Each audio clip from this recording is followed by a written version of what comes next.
अस्सलाम वालेकुम कैंसेरियंस, मैं हारिस अज़मी प्रोफेशनल एस्ट्रोलॉजर आपकी खिदमत में हाजिर हूँ इस हफ्ते की एस्ट्रोलॉजिकल रिसर्चेज लेकर। ये वीक 18 ऑफ अप्रैल से ऑन 24 ऑफ अप्रैल तक है, तीसरा हफ्ता है अप्रैल का। तो ऑब्वियसली इसमें सन एक नए एंगल पर जाता है। हर तीसरे हफ्ते सूरज एक नए एंगल पर चला जाता है। ये जो सूरज नए एंगल को इख्तियार करेगा ये आपके लिए बड़ा बेनिफिशरी है। एक तो आपके लिए सडन गेन्स की वजह बनेगा, दूसरा टाइम बिहेवियर को बहुत पॉजिटिव कर देगा, तीसरा इसके इम्पैक्ट्स आपके माल और सोर्स ऑफ इनकम पर आएंगे।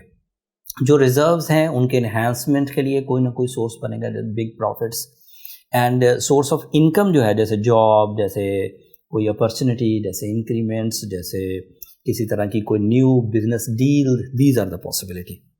सूरज जब भी कभी अच्छी फॉर्म में होगा कैंसेरियंस, वो आपके लिए मटेरियल स्टेबिलिटी की वजह बनेगा ही बनेगा। वो आपके सेकंड एंगल का रिप्रेजेंटेटिव है। तो सूरज की पोजीशंस पर हमेशा नज़र रखा करें। जब भी कभी, वो मोस्टली बाहर में ही होता है। सूरज बहुत कम लो फॉर्म में होता है, ना कभी रेट्रोग्रेड होता है, नेगेटिव एस्पेक्ट्स भी बहुत कम बनाता है। तो आपके लिए ये खुशबख्ती है कि एक ऐसा दौर जो बहुत लंबा आपके लिए मटीरियली गोल्डन सीजन के तौर पर सामने आता है, वो आपके पास मुयस्सर ही रहता है। लेकिन इस हफ्ते उसका स्पेशली आपके लिए 11th एंगल पर परफॉर्मेंसेस विद द मरकरी आपकी माइंड स्किल्स को, आपकी लिखने पढ़ने की सलाहियतों को, आपकी प्लानिंग एबिलिटीज़ को एंड इसी तरह आपकी इन्वेस्टमेंट अपॉर्चुनिटीज़ को बढ़ा देगा। तो इससे आप अपनी ज़िंदगी का 60% ग्रैब कर सकते हैं with in 30 days, with in next 30 days started from 20th of April so on 20 मई तक। मरकरी इसके साथ ज़्यादा दिन नहीं रहेगा। मरकरी 27 अप्रैल को अगले एंगल पर चला जाएगा, लिहाजा आपके पास सन 30 दिन अवेलेबल रहेगा, मरकरी 7-8 दिन अवेलेबल होगा इकट्ठे दोनों। इसके अलावा आपके पास क्या है, आपके लिए आपके वीनस की पोजीशन 9th एंगल की है। So you are loving, caring, spiritual, pleasant, humorous, humble, ये सब वो क्वालिटीज़ हैं जो आपके इमोशंस को फ्यूल अप कर रही हैं। आपके लिए मार्स भी 9th एंगल पर है। That is your bravery, that is your education, that is your deal making, that is your career, that is your physical stamina, that is your mind health. So Cancerians are on top. इस वक्त Cancerian nature को जिस तरह का astrological fuel मुयस्सर है, Cancerian के performance days चल रहे हैं।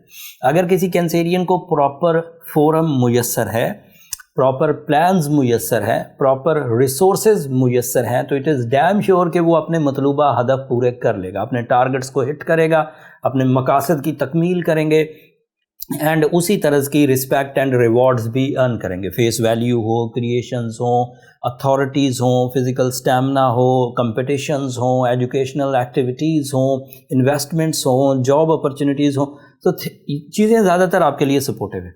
बट अगर कोई कैंसेरियन इस वक्त सेंसिटिव बिहेव कर रहा है, मतलब डरा हुआ है, मेल हो या फीमेल, स्टूडेंट है, परफॉर्म नहीं कर रहा, बिजनेसमैन है, अपॉर्चुनिटी ग्रैब नहीं कर पा रहा, जॉब अपॉर्चुनिटीज़ नहीं मिल रही, तो उसे सूरज शम्स ज़रूर पढ़ लेनी चाहिए। As you know this is Ramzan season. So spiritual tuning के लिए, फ्यूचर को सिक्योर करने के लिए जिस तरह की खैर, बरकत, इत्तेफाक या स्ट्रेंथ चाहिए होती है, वो सूरज शम्स से मिल जाएगी। And being a Cancerian, Ruby is your stone.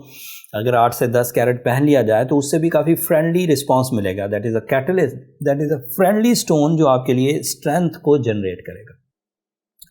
अगर कोई कैंसेरियन ये सब ऑलरेडी कर चुका है और फिर भी ठीक नहीं हो रहा, तो फिर बहुत ज़्यादा टाइम ज़ाया ना करें।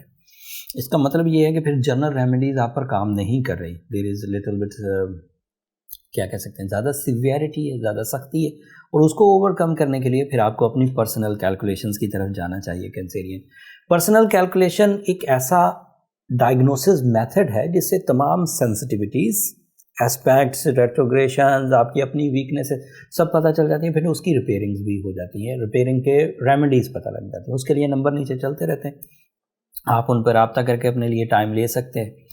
बट वो फ्री फोरम नहीं है कैंसेरियंस, होपफुली आप अंडरस्टैंड करेंगे। अगले हफ्ते मरकरी एक नेक्स्ट एंगल पर जाएगा, उसकी तफसील अगले हफ्ते की वीडियो में डिटेल से बयान करूंगा, अभी ज़्यादा टाइम नहीं लूँगा। एक ही इवेंट था, मैंने कोशिश की जल्दी जल्दी आपकी खिदमत में पेश कर दूँ। आप अपनी तवज्जो अपनी इबादतों की तरफ दीजिए, हमें अपनी दुआओं में ज़रूर याद रखिएगा। आपकी दुआओं की हमें बहुत ज़रूरत है कैंसेरियंस। बल्कि आपकी दुआएं हमारा सबसे कीमती ख़जाना है। चैनल को सब्सक्राइब करना भी मत भूलिएगा। आपकी सब्सक्रिप्शन हमारी हौसला अफजाई की वजह बनती है। अगले हफ्ते तक के लिए अल्लाह ने के बाद।